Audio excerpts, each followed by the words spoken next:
ہم کس کے پاس جائیں؟ ہمیشہ کی زندگی کی باتیں تو تیرے ہی پاس ہیں۔ انجیل مقدس یوحنا کی انجیل، اس کے 6 باب میں سے بیان۔ اس وقت جب یسوع نے کفرنہوم میں تعلیم دیتے ہوئے عبادت خانے میں یہ باتیں کہیں، تب اس کے شاگردوں میں سے بہت سے سن کر کہنے لگے کہ یہ کلام سخت ہے، اسے کون سن سکتا ہے؟ مگر یسوع نے جی میں یہ جانتے ہوئے کہ میرے شاگرد اس بات پر کڑکڑاتے ہیں، ان سے کہا، کیا یہ بات تمہارے لیے ٹھوکر کا باعث ہے؟ اگر تم ابن انسان کو اوپر جاتے دیکھو گے جہاں وہ پہلے تھا، تو پھر زندہ کرنے والی تو روح ہے، جسد سے کچھ فائدہ نہیں۔ جو باتیں میں نے تم سے کہیں وہ روح ہیں اور زندگی بھی ہیں، مگر تم میں سے بعض ایسے ہیں جو ایمان نہیں لاتے۔ کیونکہ یسوع شروع سے جانتا تھا کہ وہ جو ایمان نہیں لاتے کون ہیں اور کون اسے پکڑوائے گا۔ پھر اس نے کہا کہ اسی لیے میں نے تم سے کہا ہے کہ کوئی میرے پاس نہیں آ سکتا جب تک باپ کی طرف سے اسے دیا نہ گیا ہو۔ اس کے بعد اس کے بہت سے شاگرد پھر گئے اور آئندہ اس کے ساتھ نہ رہے۔ تب یسوع نے ان 12 سے کہا کہ کیا تم بھی چلا جانا چاہتے ہو؟ شمعون پطرس نے اس سے جواب دیا کہ اے خداوند، ہم کس کے پاس جائیں؟ ہمیشہ کی زندگی کی باتیں تو تیرے ہی پاس ہیں۔ پاک کلام کے پڑھے اور سنے جانے پر خدا کی برکت ہو، خدا کا شکر ہو۔ آج ایسٹر کے تیسرے ہفتے کا سنیچر 20 اپریل۔ آج کی پہلی تلاوت میں رسولوں کے اعمال سے مقدس پطرس جو ہے وہ جودیا، گیلیلی، سماریہ اور ہر شہر اور گاؤں میں جاتا ہے اور خداوند کا پاک روح اس کے ساتھ ہے، روح القدس اس کے ساتھ ہے، اور وہ گاؤں گاؤں میں جا کر، شہر شہر میں جا کر خدا کے قریب لے کر آتا ہے لوگوں کو، اور بہت سارے لوگ ایمان لاتے ہیں۔ اور اس کے بعد ایسا ہوتا ہے کہ لیدیا میں ایک شخص تھا جو 8 سال سے بیمار تھا، چارپائی پر تھا، اٹھ نہیں تھا سکتا۔ مقدس پطرس اسے اٹھاتے ہیں اور کہتے ہیں کہ اپنا بستر اٹھا اور چلتا پھر، اور وہ شخص اسی وقت ہی ٹھیک ہو گیا، اور لوگوں نے دیکھا اور بہت سارے لوگ جو ہے وہ خداوند یسوع مسیح پر ایمان لائے۔ اس کے بعد جافا میں ایک بڑے اچھے نام کی خاتون تھی جس کا نام تابیتا تھا، اور وہ بڑے نیکی کے، اچھائی کے کام کرتی تھی، لوگوں کے لیے کافی چیریٹی کرتی تھی، وہ سخاوت کرتی تھی، تو وہ فوت ہو جاتی ہے۔ اور پھر لوگ جو ہیں ان کا دیکھیے ایمان کیسا ہے کہ وہ جانتے ہیں کہ مقدس پطرس جو ہے وہ لیدیا میں ہے، اور وہ اسے جافا میں بلاتے ہیں، اور جافا میں آ کر مقدس پطرس جو ہے دیکھتے ہیں کہ وہ بڑا رونا دھونا ہے، اور تبیتا کی وفات ہو گئی ہے، فوت کی ہو گئی ہے۔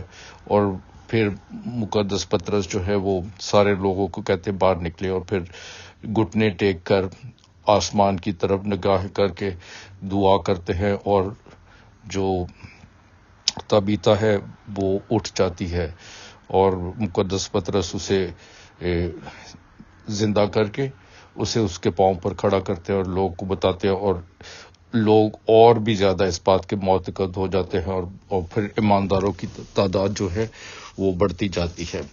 آج کی انجیل مقدس میں خداوند یسوع مسیح کہتے ہیں، نے کہا کہ جو میرا گوشت کھائے گا، جو میرا لہو پیے گا، وہ ہمیشہ کی زندگی پائے گا۔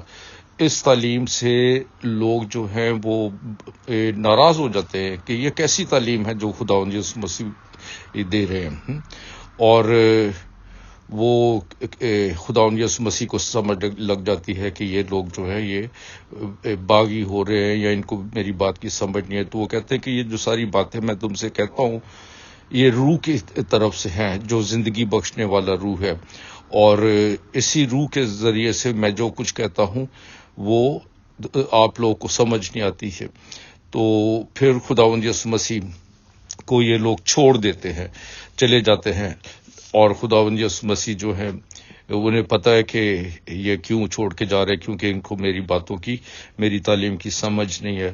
اور وہ پھر پلٹتے ہیں اور اپنے 12 شاگردوں کی طرف دیکھتے ہیں، کہتے ہیں کہ کیا تم بھی مجھے چھوڑنا چاہتے ہو؟ تو پترس کہتا ہے کہ وہ جواب دیتا ہے کہ آئے خداوند، ہم کس کے پاس جائیں؟ زندگی کا جو پیغام ہے، ہمیشہ کی زندگی کا پیغام، وہ تو تیرے ہی پاس ہے، اور اس لیے ہم تجھ پر ایمان لاتے ہیں، اور ہم جانتے ہیں کہ تو مقدس ہے جو خدا کی طرف سے ہے. تو میرے عزیز بھائی اور بہنوں، آج کی ان تلاوتوں سے ہمیں کیا درس ملتا ہے؟ دیکھیے کس طریقے سے خداوند یسوع مسیح نے لازر کو زندہ کیا تھا. آج مقدس پترس بھی اسی طرح سے لوگوں کو شفا دے رہے ہیں.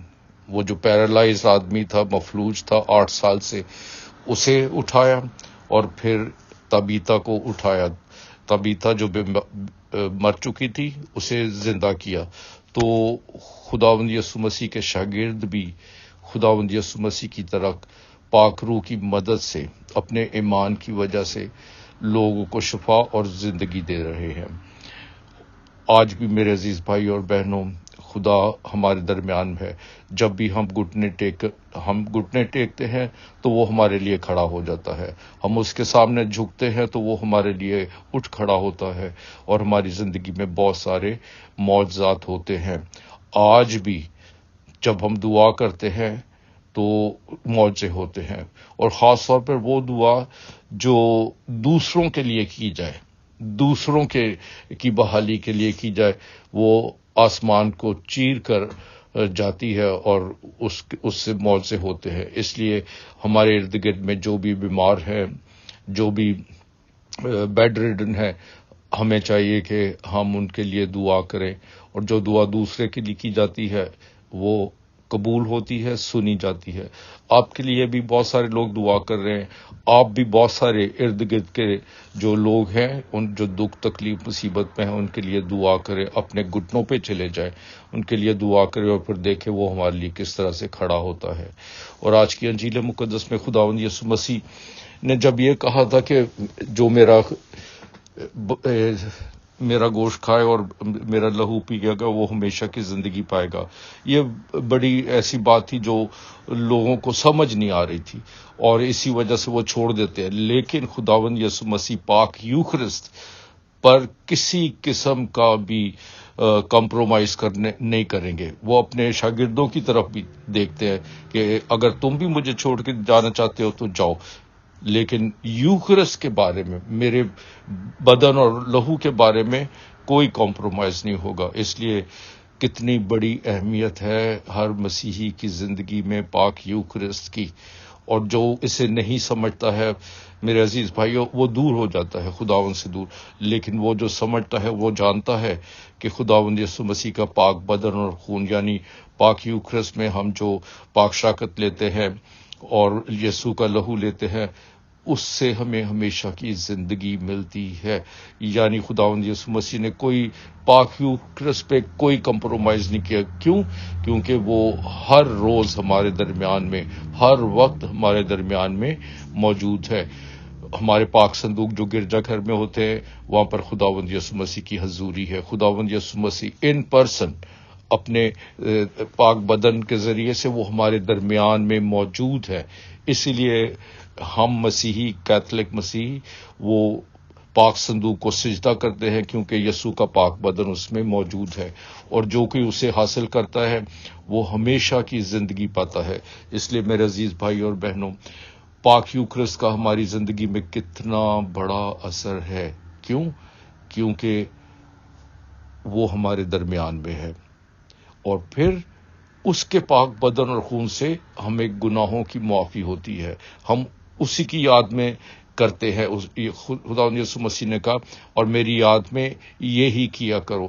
تو ہم جب پاک یوخرست مناتے ہیں تو اسی قربانی کی یاد تازہ کرتے ہیں، جو قربانی خداوند یسوع مسیح نے اپنا لہو بہا کر، اپنا بدن دے کر، موت کے ذریعے سے ہم سب کو بچا لیا ہے. اپنی موت کے ذریعے سے اس نے گناہ اور غلامی سے ہمیں آزاد کیا ہے اور قربانی دے کر ہمارا فدیہ بن گیا ہے۔ اس لیے ہم ضرور پاک ماس میں، پاک یوکرس میں حصہ لیا کریں، کیونکہ اس میں ہمارے لیے معجزے ہوتے ہیں، اور سب سے بڑا معجزہ یہ ہے کہ ہماری روح جو ہے اس کے سارے داغ دھل جاتے ہیں۔ پاک یوکرس میں حصہ لینے سے ہمارے روح کے سارے داغ صاف ہو جاتے ہیں، اور جتنی دفعہ بھی ہم پاک یوکرس میں حصہ لیتے ہیں اتنی دفعہ ہمارے گناہوں کی طہارت ہوتی ہے اور ہماری روح پاک اور صاف ہو جاتی ہے۔ آئیے ہم پاک یوکرس میں باقاعدگی کے ساتھ حصہ لیا کریں، خاص طور پر اپنے بچوں کو پاک یوکرس کی تعلیم دیں اور انہیں بھی گرجا گھر میں لایا کرے، تاکہ ان کا اور خدا کا جو تعلق ہے وہ دن بدن گہرا اور مضبوط ہوتا جائے۔